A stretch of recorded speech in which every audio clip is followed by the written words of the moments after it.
कोकणातील शेतकऱ्यांच्या पाठीमागे सरकारनं उभं राहावं. स्वाभिमानी शेतकरी संघटनेचे अध्यक्ष राजू शेट्टींनी ही मागणी केली.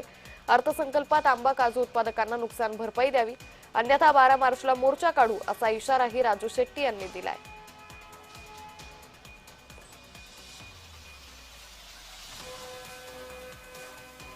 शेतकरी नेते आपल्या समोर आहेत. राजू शेट्टी, तुमचं सर जय महाराष्ट्रामध्ये स्वागत आहे. तुम्ही कोकणच्या जे सध्या संकट आहे त्यासाठी धावून आलाय, काय सांगाल? कसं असणार तुमची भूमिका आणि कसं असेल आंदोलन?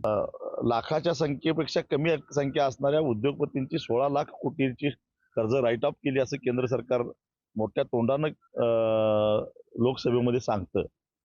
मग लाखापेक्षा जास्त संख्येनं असणारा आंबा उत्पादक, काजू उत्पादक शेतकऱ्याला 2-2.5 हजार कोटी खर्च करायला काय हरकत आहे? आणि एकदाच मागतोय तो. आणि ते जर काय सरकारनं सकारात्मक भूमिका घेतली नाही, 6 मार्चला बजेट आहे, बजेटमध्ये काय त्याचं प्रतिबिंब दिसलं नाही, तर 12 मार्चला ओरोस जिल्हाधिकारी कार्यालयावर एक प्रचंड असा मोर्चा काढायचा निर्णय आम्ही घेतलेला आहे.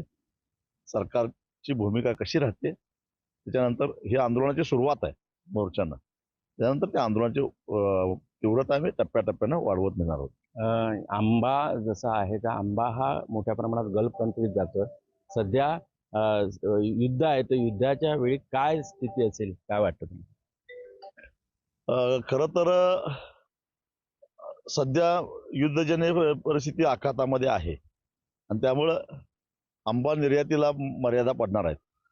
पण खरा जो आंबा आहे कोकणातला, तो आपल्यालाच कमी पडणार आहे.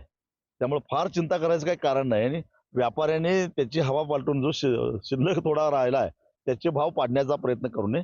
मुळात आंब्याचं उत्पादनच कमी आहे आणि देवगडच्या नावाखाली, वेंगुर्ल्याच्या नावाखाली बेंगलोरचा आणि मद्रासचा आंबा विकण्याचा प्रयत्न करू नये. सुरेश कौलगेकर, जय महाराष्ट्र, वेंगुर्ले, सिंधुदुर्ग.